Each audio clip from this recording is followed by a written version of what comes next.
dan kamu akan mengetahui kebenaran, dan kebenaran itu akan memerdekakan kamu. Kita akan membaca kitab Galatia.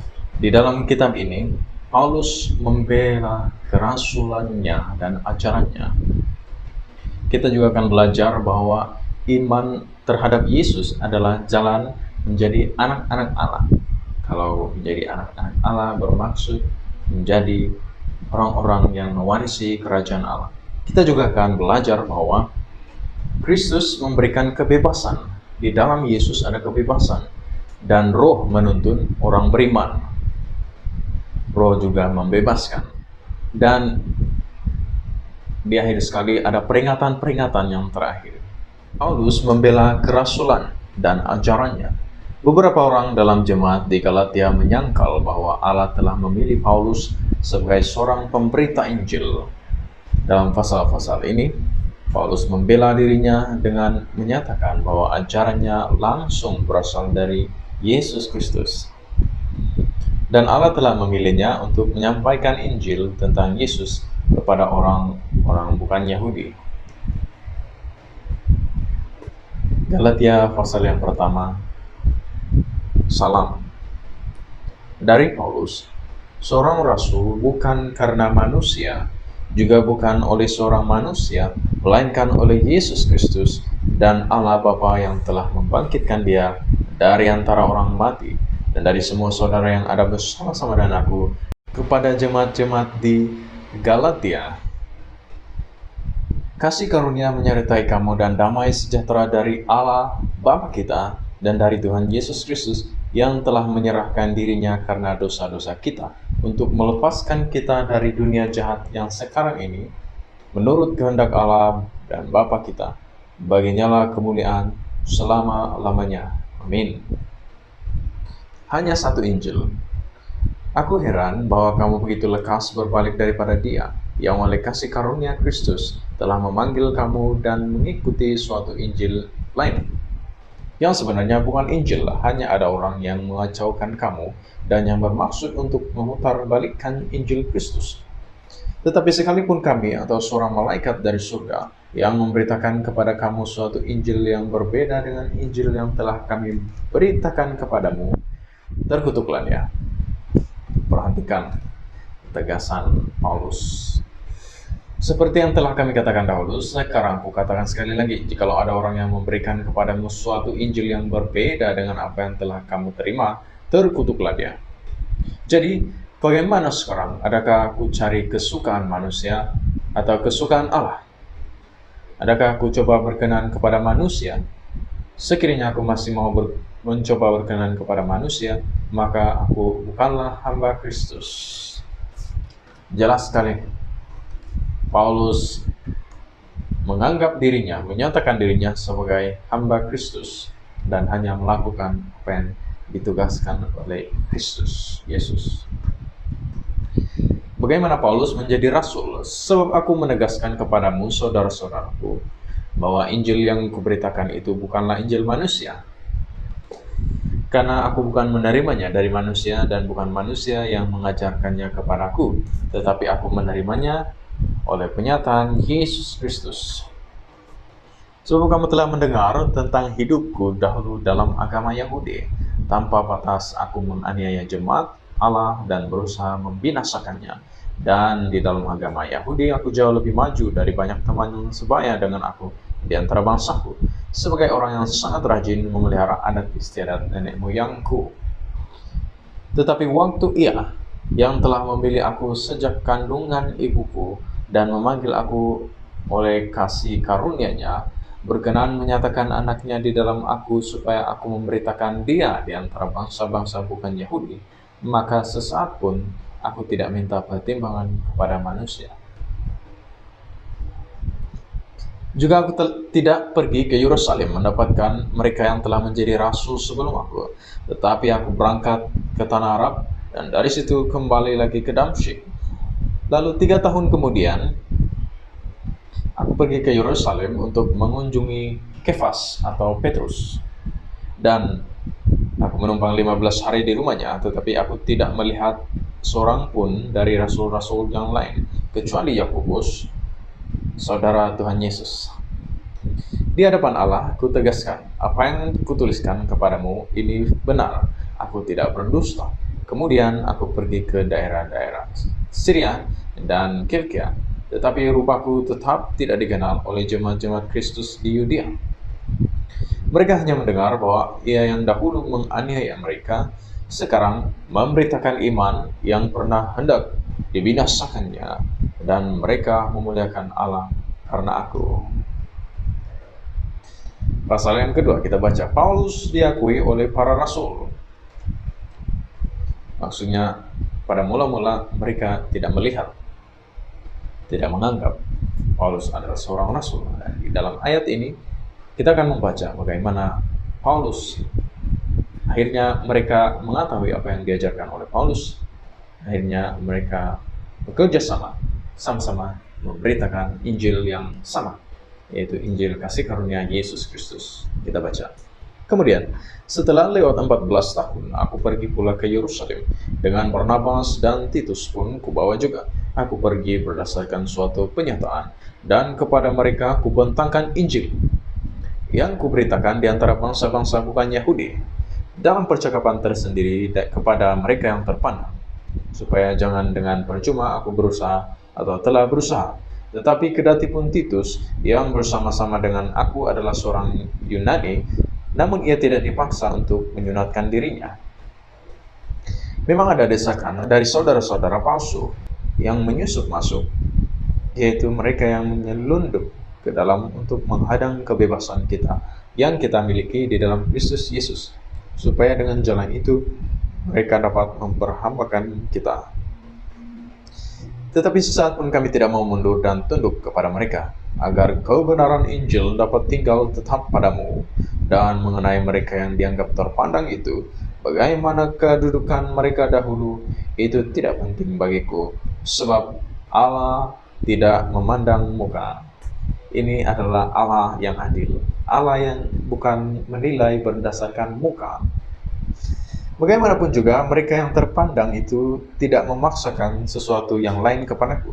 Tetapi sebaliknya, setelah mereka melihat bahwa kepadaku telah dipercayakan pemberitaan Injil untuk orang-orang tak bersunat, sama seperti kepada Petrus untuk orang-orang bersunat, karena ia yang telah memberikan kekuatan kepada Petrus untuk menjadi rasul bagi orang-orang bersunat, ia juga telah memberikan kekuatan kepadaku untuk orang-orang yang tidak bersunat. Dan setelah melihat kasih karunia yang dianugerahkan kepadaku, maka Yakobus, Kefas, dan Yohanes yang dipandang sebagai soko guru jemaat berjabat tangan dengan aku dan dengan Barnabas sebagai tanda persekutuan, supaya kami pergi kepada orang-orang yang tidak bersunat dan mereka kepada orang-orang yang bersunat. Hanya kami harus tetap mengingat orang-orang miskin, dan memang itulah yang sungguh-sungguh kuusahakan melakukannya. Kemudian dilanjutkan dengan peristiwa Paulus bertentangan dengan Petrus. Tetapi waktu Kefas datang ke Antioquia, aku berterang-terang menentangnya, sebab ia salah. Karena sebelum beberapa orang dari kalangan Yakobus datang, dia makan sehidangan dengan saudara-saudara yang tidak bersunat. Tetapi setelah mereka datang, ia mengundurkan diri dan menjauhi mereka karena takut akan saudara-saudara yang bersunat. Dan orang-orang Yahudi yang lain pun turut berlaku munafik dengan dia, sehingga Barnabas sendiri turut terseret oleh kemunafikan mereka. Tetapi waktu kulihat bahwa kelakuan mereka itu tidak sesuai dengan kebenaran Injil, aku berkata kepada Kefas di hadapan mereka semua, jika engkau seorang Yahudi, hidup secara kafir dan bukan secara Yahudi, bagaimanakah engkau dapat memaksa saudara-saudara yang tidak bersunat untuk hidup secara Yahudi? Betul kan? Kita lanjutkan, yang terutama juga untuk orang Kristen keturunan Yahudi. Menurut kelahiran, kami adalah orang Yahudi dan bukan orang berdosa dari bangsa-bangsa lain. Maksudnya memiliki kebenaran, yaitu hukum Taurat, sudah tahu membedakan apa yang dilarang Tuhan dan apa yang dibenarkan. Maka mereka memiliki kebenaran. Apakah demikian? Kita lanjutkan. Kamu tahu bahwa tidak seorang pun yang dibenarkan oleh karena melakukan hukum Taurat, tetapi hanya oleh karena iman dalam Kristus Yesus. Sebab itu kami pun telah percaya kepada Kristus Yesus, supaya kami dibenarkan oleh karena iman dalam Kristus dan bukan oleh karena melakukan hukum Taurat. Sebab tidak ada seorang pun yang dibenarkan oleh karena melakukan hukum Taurat. Tetapi jika kami sendiri sementara kami berusaha untuk dibenarkan dalam Kristus ternyata adalah orang-orang berdosa, apakah hal itu berarti bahwa Kristus adalah pelayan dosa? Sekali-kali tidak. Karena jikalau aku membangun kembali apa yang telah kurombak, aku menyatakan diriku sebagai pelanggar hukum Taurat. Sebab aku telah mati oleh hukum Taurat untuk hukum Taurat, supaya aku hidup untuk Allah. Aku telah disalibkan dengan Kristus, namun aku hidup, tetapi bukan lagi aku sendiri yang hidup, melainkan Kristus yang hidup di dalam aku. Wow, luar biasa. Dan hidupku yang kuhidupi sekarang di dalam daging adalah hidup oleh iman dalam Anak Allah yang telah mengasihi aku dan menyerahkan dirinya untuk aku. Aku tidak menolak kasih karunia Allah, sebab sekiranya ada kebenaran oleh hukum Taurat, maka sia-sialah kematian Kristus. Paulus mengetahui hukum Taurat dan menggunakan pengetahuannya itu untuk mempertahankan pandangannya bahwa menaati hukum Taurat tidak membawa seseorang lebih dekat kepada Allah. Apa yang membuat seseorang menjadi anak Allah adalah imannya akan Kristus Yesus. Semua orang yang memiliki iman ini adalah anak-anak Abraham. Seperti Abraham disebut bapa orang beriman, maka seperti itu juga orang-orang yang mempunyai iman dalam Kristus Yesus menjadi anak-anak Allah, menjadi orang-orang yang beriman. Abraham adalah contohnya, tetapi Kristus adalah teladan yang utama. Semua orang yang memiliki iman ini adalah anak-anak Abraham. Abraham adalah leluhur bangsa Yahudi dan orang pertama yang menerima janji Allah. Jadi iman berdasarkan janji Allah, bukan berdasarkan melakukan ataupun menaati hukum Taurat. Karena sebenarnya tidak ada yang dapat mencapai standar hukum Taurat. Tetapi janji itulah yang membuatkan segalanya terjadi. Oleh iman kepada janji Allah, kepada kesetiaan Allah, kepada kebaikan Allah, keadilan Allah, maka janji itu kekal dan janji itu dapat diharapkan. Janji itu menjadi pengharapan dan menjadi iman kepada orang-orang percaya. Karena Tuhan itu setia dan tidak berubah. Segala sesuatu yang dijanjikannya, dikatakannya adalah benar. Hai orang-orang Galatia yang bodoh, kata Paulus, siapakah yang telah mempesona kamu? Bukankah Yesus Kristus yang disalibkan itu telah dilukiskan dengan terang di depanmu? Hanya ini yang hendak ku ketahui daripada kamu. Adakah kamu telah menerima Roh karena melakukan hukum Taurat atau karena percaya kepada pemberitaan Injil? Adakah kamu sebodoh itu? Kamu telah memulai dengan Roh, maukah kamu sekarang mengakhirinya di dalam daging? Sia-siakah semua yang telah kami alami sebanyak itu? Masakan sia-sia? Jadi bagaimana sekarang? Apakah Ia yang menganugerahkan Roh kepada kamu dengan berlimpah-limpah dan yang melakukan mukjizat di antara kamu berbuat demikian karena kamu melakukan hukum Taurat atau karena kamu percaya kepada pemberitaan Injil? Secara itu jugalah Abraham percaya kepada Allah, maka Allah memperhitungkan hal itu kepadanya sebagai kebenaran. Jadi kamu lihat bahwa mereka yang hidup dari iman, mereka itulah anak-anak Abraham. Dan kitab suci yang sebelumnya mengetahui bahwa Allah membenarkan orang-orang bukan Yahudi oleh karena iman. Telah terlebih dahulu memberitakan Injil kepada Abraham. Olehmu segala bangsa akan diberkati. Jadi mereka yang hidup dari iman, mereka yang diberkati bersama-sama dengan Abraham yang beriman itu. Karena semua orang yang hidup dari pekerjaan hukum Taurat berada di bawah kutuk, sebab ada tertulis, terkutuklah orang yang tidak setia melakukan segala sesuatu yang tertulis dalam kitab hukum Taurat. Dan bahwa tidak ada orang yang dibenarkan di hadapan Allah karena melakukan hukum Taurat adalah jelas, karena orang yang benar akan hidup oleh iman. Tetapi dasar hukum Taurat bukanlah iman, melainkan siapa yang melakukannya akan hidup karenanya. Kristus telah menebus kita dari kutuk hukum Taurat dengan jalan menjadi kutuk karena kita. Sebab ada tertulis, terkutuklah orang yang digantung pada kayu salib. Yesus Kristus telah membuat ini supaya di dalam Dia berkat Abraham sampai kepada bangsa-bangsa lain, sehingga oleh iman kita menerima roh yang telah dijanjikan itu. Saudara-saudara, baiklah kupergunakan suatu contoh dari hidup sehari-hari, suatu wasiat yang telah disahkan sekalipun ia dari manusia, tidak dapat dibatalkan atau ditambahi oleh seorang pun. Adapun kepada Abraham diucapkan segala janji itu. Allah berjanji kepada Abraham dan kepada keturunannya. Tidak dikatakan kepada keturunan-keturunannya seolah-olah dimaksud banyak orang, tetapi hanya satu orang, dan kepada keturunannya, yaitu Kristus.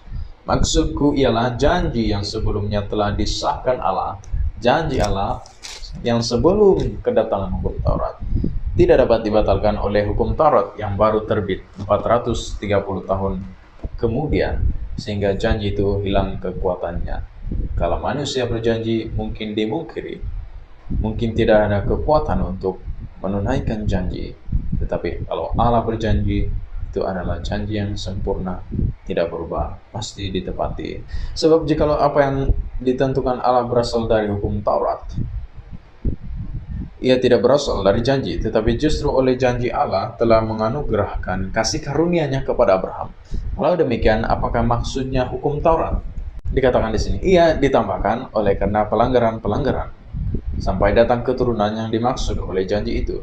Dan ia disampaikan dengan perantaran malaikat-malaikat ke dalam tangan seorang pengantara. Seorang pengantara bukan hanya mewakili satu orang saja, sedangkan Allah adalah satu. Kalau demikian, bertentangankah hukum Taurat dengan janji-janji Allah? Sekali-kali tidak. Sebab andai kata hukum Taurat diberikan sebagai sesuatu yang dapat menghidupkan, maka memang kebenaran berasal dari hukum Taurat.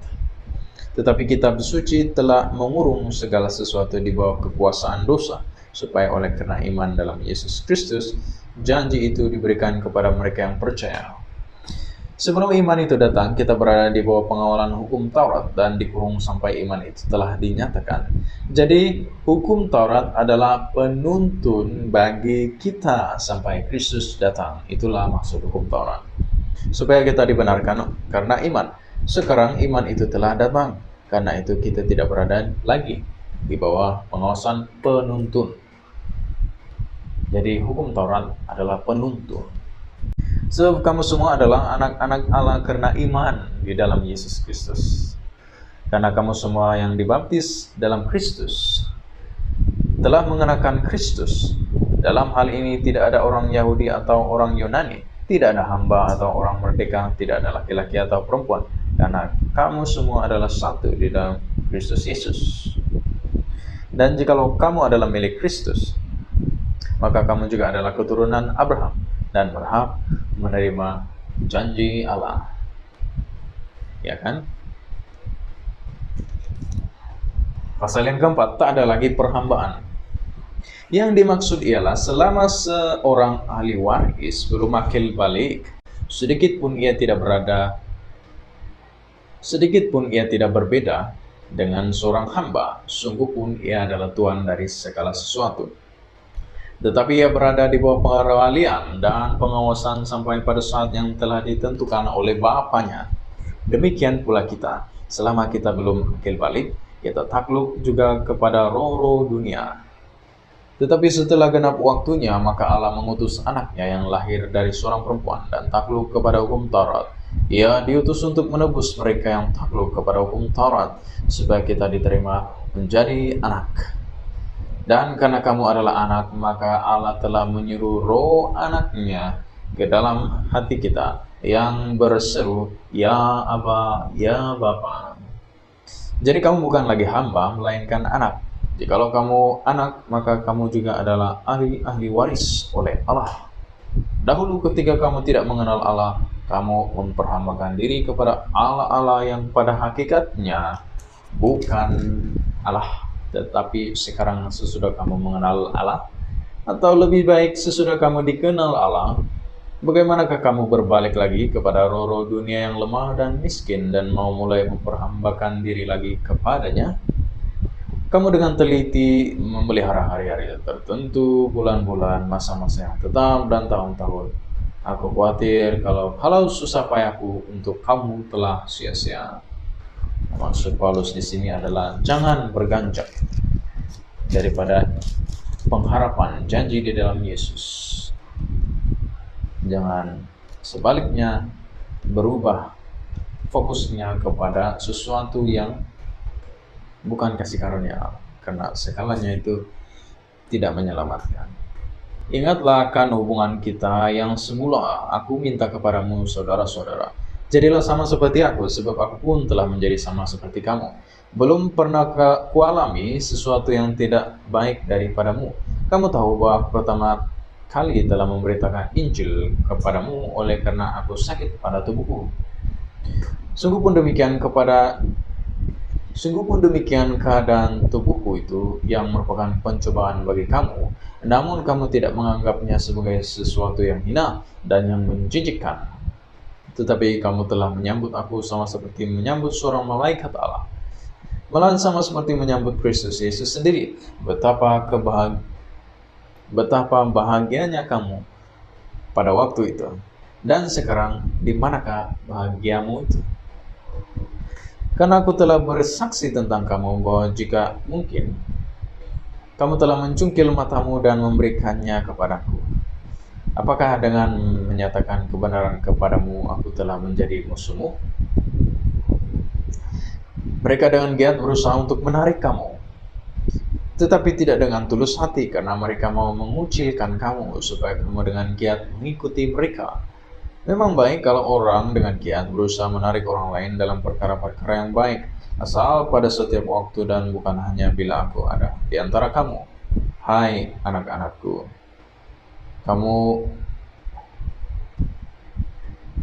memang baik kalau orang dengan giat berusaha menarik orang lain dalam perkara-perkara yang baik, asal pada setiap waktu dan bukan hanya bila aku ada di antaramu. Hai anak-anakku, karena kamu, aku menderita sakit bersalin lagi, sampai rupa Kristus menjadi nyata di dalam kamu. Betapa rinduku untuk berada di antara kamu pada saat ini dan dapat berbicara dengan suara yang lain, karena aku telah habis akal menghadapi kamu. Katakanlah kepadaku, hai kamu yang mau hidup di bawah hukum Taurat, tidakkah kamu mendengarkan hukum Taurat? Bukankah ada tertulis bahwa Abraham mempunyai dua anak, seorang dari perempuan yang menjadi hambanya dan seorang dari perempuan yang merdeka? Tetapi anak dari perempuan yang menjadi hambanya itu diperanakan menurut daging, dan anak dari perempuan yang merdeka itu oleh karena janji. Perhatikan, ia adalah suatu kiasan. Ini adalah kiasan. Sebab kedua perempuan itu adalah dua keturunan Allah. Sebab kedua perempuan itu adalah dua ketentuan Allah. Yang satu berasal dari Gunung Sinai yang melahirkan anak-anak perhambaan, itulah Hagar. Hagar ialah Gunung Sinai di tanah Arab, dan ia sama dengan Yerusalem yang sekarang, karena ia hidup dalam perhambaan dengan anak-anaknya. Tetapi Yerusalem surgawi adalah perempuan yang merdeka, dan ialah ibu kita. Karena ada tertulis, bersukacitalah hai si mandul yang tidak pernah melahirkan, bergembira dan bersorak-sorailah hai engkau yang tidak pernah menderita sakit bersalin, sebab yang ditinggalkan suaminya akan mempunyai lebih banyak anak daripada yang bersuami. Dan kamu saudara-saudara, kamu sama seperti Ishak adalah anak-anak janji. Kita, Paulus, adalah anak-anak janji. Tetapi seperti dahulu, dia yang diperanakan menurut daging menganiaya yang diperanakan menurut roh. Demikian juga sekarang ini. Tetapi apa kata nas kitab suci? Usirlah hamba perempuan itu beserta anaknya, sebab anak hamba perempuan itu tidak akan menjadi ahli waris bersama-sama dengan anak perempuan merdeka itu. Karena itu, saudara-saudara, kita bukanlah anak-anak hamba perempuan, melainkan anak-anak perempuan merdeka. Amin. Nah, kemudian kita membaca Kristus memberikan kebebasan dan menuntun orang beriman. Paulus mengingatkan jemaat Galatia bahwa Kristus telah membebaskan mereka dari hukum Taurat. Haleluya. Mereka yang mengimani Kristus dibimbing oleh Roh Kudus, Roh Tuhan, Roh Allah sendiri, yang menolong mereka untuk hidup sebagai anak-anak Allah dan tidak lagi dikendalikan oleh keinginan-keinginan yang jahat. Dan inilah kemerdekaan Kristen. Kita baca, supaya kita sungguh-sungguh merdeka, Kristus telah memerdekakan kita. Kemerdekaan itu diberikan oleh Allah di dalam Yesus Kristus. Karena itu berdirilah teguh, dan jangan mau lagi dikenakan kuk perhambaan. Sesungguhnya aku, Paulus, berkata kepadamu, jikalau kamu menyunatkan dirimu, Kristus sama sekali tidak akan berguna bagimu. Sekali lagi aku katakan kepada setiap orang yang menyunatkan dirinya, bahwa ia wajib melakukan seluruh hukum Taurat. Kamu lepas dari Kristus jikalau kamu mengharapkan kebenaran oleh hukum Taurat. Kamu hidup di luar kasih karunia. Sebab oleh Roh dan karena iman kita menantikan kebenaran yang kita harapkan. Sebab bagi orang-orang yang ada di dalam Kristus Yesus, hal bersunat atau tidak bersunat tidak mempunyai sesuatu arti. Hanya iman yang bekerja oleh kasih. Dahulu kamu berlomba dengan baik. Siapakah yang menghalang-halangi kamu sehingga kamu tidak menuruti kebenaran lagi? Ajakan untuk tidak menurutinya lagi bukan datang dari Dia yang memanggil kamu. Sedikit lagi sudah menghamirkan seluruh adonan. Betul kan? Dalam Tuhan aku yakin tentang kamu bahwa kamu tidak mempunyai pendirian lain daripada pendirian ini. Tetapi barang siapa yang mengacaukan kamu, ia akan menanggung hukumannya, siapapun juga dia. Dan lagi aku ini, saudara-saudara, jikalau aku masih memberitakan sunat, mengapa masih dianiaya juga? Sebab kalau demikian, salib bukan batu sandungan lagi. Baiklah mereka yang mengasut kamu itu mengebirkan saja dirinya. Saudara-saudara, memang kamu telah dipanggil untuk merdeka, tetapi janganlah kamu mempergunakan kemerdekaan itu sebagai kesempatan untuk kehidupan dalam dosa, melainkan layanilah seorang akan yang lain oleh kasih. Sebab seluruh hukum Taurat tercakup dalam satu firman ini, yaitu kasihilah sesamamu manusia seperti dirimu sendiri. Tetapi jikalau kamu saling menggigit dan saling menelan, awaslah, supaya jangan kamu saling membinasakan. Maksudku ialah, hiduplah oleh Roh, maka kamu tidak akan menuruti keinginan daging. Amin. Hiduplah oleh Roh, maka kamu tidak akan menuruti keinginan daging. Penting sekali. Sebab keinginan daging berlawanan dengan keinginan Roh, dan keinginan Roh berlawanan dengan keinginan daging. Maksudnya keinginan Roh Allah, Roh Tuhan, yaitu kebenaran, bertentangan dengan kedagingan manusia. Karena keduanya bertentangan, sehingga kamu setiap kali tidak melakukan apa yang kamu kehendaki. Kan tetapi, jikalau kamu memberi dirimu dipimpin oleh Roh, perhatikan, Roh Kudus, dipimpin oleh Roh. Kalau dipimpin, maksudnya ada seseorang, ada pribadi yang memimpin. Maka, kamu tidak hidup di bawah hukum Taurat. Perbuatan daging telah nyata, yaitu percabulan, kecemaran hawa nafsu, penyembahan berhala, sihir, perseteruan, perselisihan, iri hati, amarah, kepentingan diri sendiri, percideraan, roh pemecah, kedengkian, kemabukan, pesta pora, dan sebagainya. Senarai perbuatan daging. Terhadap semuanya itu kuperingatkan kamu, seperti yang telah kubuat dahulu, bahwa barang siapa melakukan hal-hal yang demikian, ia tidak akan mendapat bagian dalam kerajaan Allah. Tetapi buah Roh ialah, jikalau dipimpin oleh Roh, ini adalah buah-buahnya. Dijelaskan, kasih, ada buah kasih, sukacita, damai sejahtera, kesabaran, kemurahan, kebaikan, kesetiaan, kelemah lembutan, penguasaan diri. Tidak ada hukum yang menentang hal-hal itu. Barang siapa menjadi milik Kristus Yesus, ia telah menyalibkan daging dengan segala hawa nafsu dan keinginannya. Dan janganlah kita gila hormat, janganlah kita saling menantang dan saling mendengki. Dan pasal yang terakhir, pasal yang ke-6, saling membantulah kamu. Saudara-saudara, Kalaupun seorang kedapatan melakukan suatu pelanggaran, ini adalah nasihat, maka kamu yang rohani harus memimpin orang itu ke jalan yang benar dalam roh lemah lembut, sambil menjaga dirimu sendiri, ya kan? Supaya kamu juga jangan kena pencobaan, tolonglah menanggung bebanmu. Demikianlah kamu memenuhi hukum Kristus. Sebab kalau seorang menyangka bahwa ia berarti, padahal ia sama sekali tidak berarti, ia menipu dirinya sendiri. Wow. Baiklah, tiap-tiap orang menguji pekerjaannya sendiri. Wow. Amin. Maka ia boleh bermegah melihat keadaannya sendiri dan bukan melihat keadaan orang lain. Sebab tiap-tiap orang akan memikul tanggungannya sendiri. Dan baiklah dia yang menerima pengajaran dalam firman, membagi segala sesuatu yang ada padanya dengan orang yang memberikan pengajaran itu. Janganlah sesat, Allah tidak membiarkan dirinya dipermainkan, karena apa yang ditabur orang itu juga yang akan dituainya. Sebab barang siapa menabur dalam dagingnya ia akan menuai kebinasaan dari dagingnya. Tetapi barang siapa menabur dalam roh, ia akan menuai hidup yang kekal dari roh itu.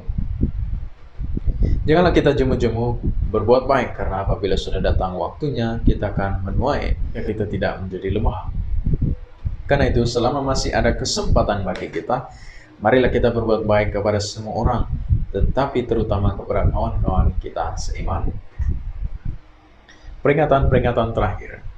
Paulus mengakhiri suratnya dengan beberapa kata yang lebih tajam menyangkut mereka yang berusaha memaksakan sunat bagi golongan bukan Yahudi di Galatia. Ia sekali lagi memperingatkan jemaat di Galatia bahwa hal terpenting bagi seorang Kristen adalah mati terhadap dosa dan menjadi seorang manusia baru melalui iman akan Kristus. Amin. Lihatlah bagaimana besarnya huruf-huruf yang kutuliskan kepadamu dengan tanganku sendiri. Mereka yang secara lahiriah suka menonjolkan diri, mereka lah yang berusaha memaksa kamu untuk bersunat hanya dengan maksud supaya mereka tidak dianiaya karena salib Kristus. Sebab mereka yang menyunatkan dirinya pun tidak memelihara hukum Taurat, tetapi mereka menghendaki supaya kamu menyunatkan diri, agar mereka dapat bermegah atas keadaanmu yang lahiriah. Tetapi aku sekali-kali tidak mau bermegah selain dalam salib Tuhan kita Yesus Kristus. Amin. Sebab olehnya dunia telah disalibkan bagiku dan aku bagi dunia. Sebab bersunat atau tidak bersunat tidak ada artinya, tetapi menjadi ciptaan baru, itulah yang ada artinya. Dan semua orang yang memberi dirinya dipimpin oleh patokan ini, dasar ini, ajaran ini, turunlah kiranya damai sejahtera dan rahmat atas mereka dan atas Israel milik Allah. Selanjutnya janganlah ada orang yang menyusahkan aku, karena pada tubuhku ada tanda-tanda milik Yesus. Kasih karunia Tuhan kita Yesus Kristus menyertai roh kamu saudara-saudara. Amin. Demikianlah pembacaan firman Tuhan.